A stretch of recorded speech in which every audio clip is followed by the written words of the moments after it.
আগামী 18ই সেপ্টেম্বর বুধবার ভাদ্রী পূর্ণিমা আসতে চলেছে। ওই দিনই এক বিশেষ বিরল যোগে ঘটবে বছরের প্রথম চন্দ্রগ্রহণ। আশ্বিন মাসের শুরুতে এই গুরুত্বপূর্ণ বিশেষ পূর্ণিমার দিনে পারলে আপনার সাথে রাখুন এই বিশেষ গাছের মূল বা শিকড়। মা লক্ষ্মীর কৃপায় এবং আশীর্বাদে আর্থিক সংকট কেটে গিয়ে আপনার জীবনে আসবে অর্থ, সম্পদ, স্বাস্থ্য, সুখ এবং ঐশ্বর্য। ভাদ্র মাস হচ্ছে লক্ষ্মী পূজার মাস এবং পূর্ণিমা তিথি মা লক্ষ্মীর বিশেষ প্রিয়। ভাদ্রী পূর্ণিমায় অনেকের ঘরেই মা লক্ষ্মী এবং বাবা সত্যনারায়ণের পুজো হয়। কেউ পুরোহিত দিয়ে পুজো করান, কেউ আবার নিজের মতো করে মা লক্ষ্মী এবং নারায়ণের পুজো করেন। এবছর ভাদ্রী পূর্ণিমা পড়েছে আশ্বিন মাসের একেবারে শুরুতেই এবং সঙ্গে রয়েছে বিরল সংযোগে চন্দ্রগ্রহণ। তাই এবারের ভাদ্রী পূর্ণিমার দিনটি বিশেষ তাৎপর্যপূর্ণ হতে চলেছে।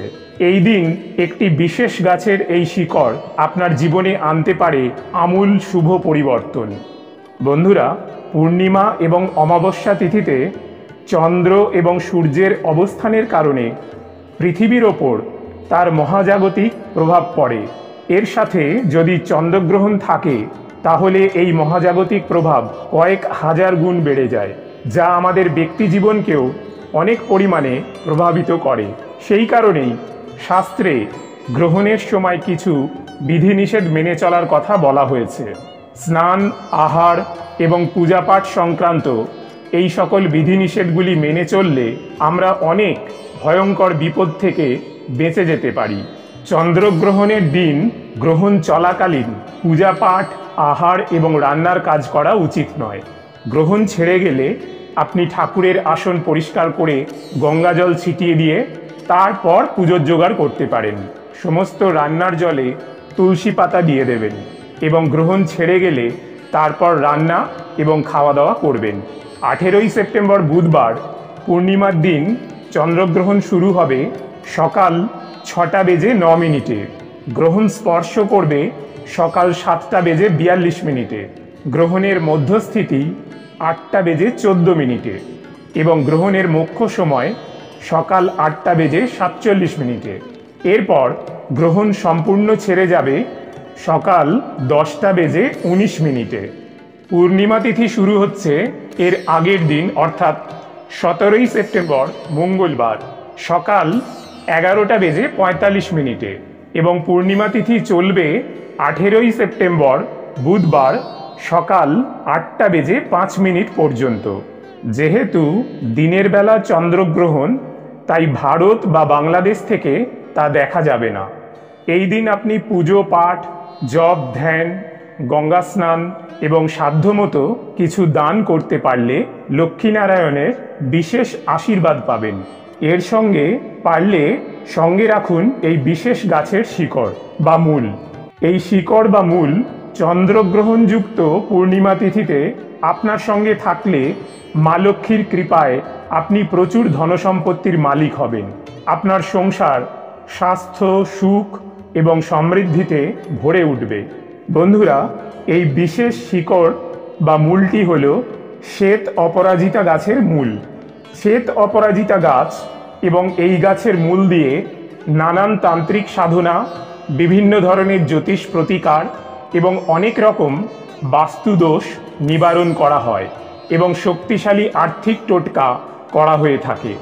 অপরাজিতা ফুল আমাদের সকলেরই চেনা একটি ফুল। নীল এবং সাদা প্রধানত এই দুটি রঙের অপরাজিতা ফুল দেখতে পাওয়া যায়। বাবা মহাদেব, তারামা, বাবা বড় ঠাকুর এবং মা লক্ষ্মী ও নারায়ণের অপরাজিতা ফুল বিশেষ প্রিয়। যে কোনো ধরনের কাজে নীল অপরাজিতা অপেক্ষা শ্বেত বা সাদা অপরাজিতা গাছের মূল বেশি ব্যবহার করা হয়ে থাকে। শ্বেত অপরাজিতা গাছের মূল চন্দ্রগ্রহণ যুক্ত ভাদ্রী পূর্ণিমা তিথিতে ধারণ করলে খুব দ্রুত আপনার জীবনে উন্নতি শুরু হবে। বাস্তুদোষ এবং সমস্ত সংকট কেটে গিয়ে প্রচুর অর্থের আগমন হবে। তবে এই মূলটি আপনি চন্দ্রগ্রহণের দিন নিজের হাতেই সংগ্রহ করবেন।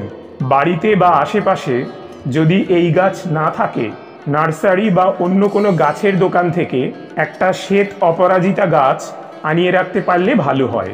গ্রহণ শুরু হবার আগে নিজের হাতে একটি 2 ইঞ্চি পরিমাণ মূল আপনি সংগ্রহ করে নেবেন, কিন্তু খেয়াল রাখবেন গাছটির যেন কোনো ক্ষতি না হয়। গাছের গোড়ার মাটি একটু আলগা করলে গাছের প্রধান মূলের গা থেকে বেরিয়ে আসা অনেক শাখা মূল দেখতে পাবেন। ওখান থেকেই একটি 2 ইঞ্চি পরিমাণ শাখা মূল নিয়ে নিন। গোপন শত্রু দমন করতে, কাজে সাফল্য পেতে, দাম্পত্য জীবনে সুখ আনতে, সমাজে নিজের মান সম্মান বৃদ্ধি করতে, বহুদিনের আটকে থাকা কাজ সম্পূর্ণ করতে এবং রোজগার বৃদ্ধি করতে এই শ্বেত অপরাজিতা গাছের শিকড়ের কোনো জুড়ি নেই। গ্রহণ চলাকালীন স্নান করবেন না। গ্রহণ ছেড়ে গেলে স্নান করে কাঁচা কাপড় পরে সামান্য শ্বেত চন্দন ঘষে নিন। নিজের মাথায় এবং শ্বেত অপরাজিতা গাছের মূলটিতে গঙ্গাজল ছিটিয়ে দিন। মূলের গায়ে একটু শ্বেত চন্দন মাখিয়ে দিন। তারপর নিজের ইষ্ট দেবতাকে স্মরণ করে ঠাকুরের আসনে ওই মূলটিকে রেখে দিন। সূর্যাস্ত হবার একটু আগে একটা লাল শালু কাপড়ে মূলটি জড়িয়ে নিয়ে লাল কার দিয়ে বেঁধে গলায়, হাতে বা কোমরে ধারণ করুন। পুরুষ হলে ডান হাতে এবং মহিলারা বাম হাতে ধারণ করবেন। লাল কার এবং একখণ্ড লাল শালু কাপড় আগে থেকে জোগাড় করে রাখবেন। সূর্যাস্তের মধ্যে যদি ধারণ করা সম্ভব না হয়, আপনি পূর্ণিমার দিন যে কোনো সময়ে এই মূলটি ধারণ করতে পারেন। তবে খেয়াল রাখবেন শেকড় বা মূলটি ধারণ করার সময় বাইরের কোনো লোক যেন তা না দেখে, এবং মূল ধারণ করার পর শ্মশানে বা কোনো মৃত ব্যক্তির বাড়িতে যাবেন না এবং কিছু খাবেনও না। যদি বিশেষ প্রয়োজনে একান্ত যেতেই হয় তাহলে মূলটি খুলে আপনার ঠাকুরের আসনের কাছে রেখে যাবেন। পরে ফিরে এসে স্নান সেরে জামা কাপড় বদলে আবার মূলটি ধারণ করবেন। মূল ধারণ করার 21 দিন পর থেকে আপনি নিজের চোখেই এর শুভ ফল দেখতে পাবেন। বন্ধুরা, আশা করি ভিডিওটি আপনাদের উপকারে আসবে। এই রকম ভিডিও আরও দেখতে আমার চ্যানেলটি সাবস্ক্রাইব করে সঙ্গে থাকুন। সবাই ভালো থাকবেন, সুস্থ থাকবেন। দেখা হবে নতুন ভিডিওতে। নমস্কার।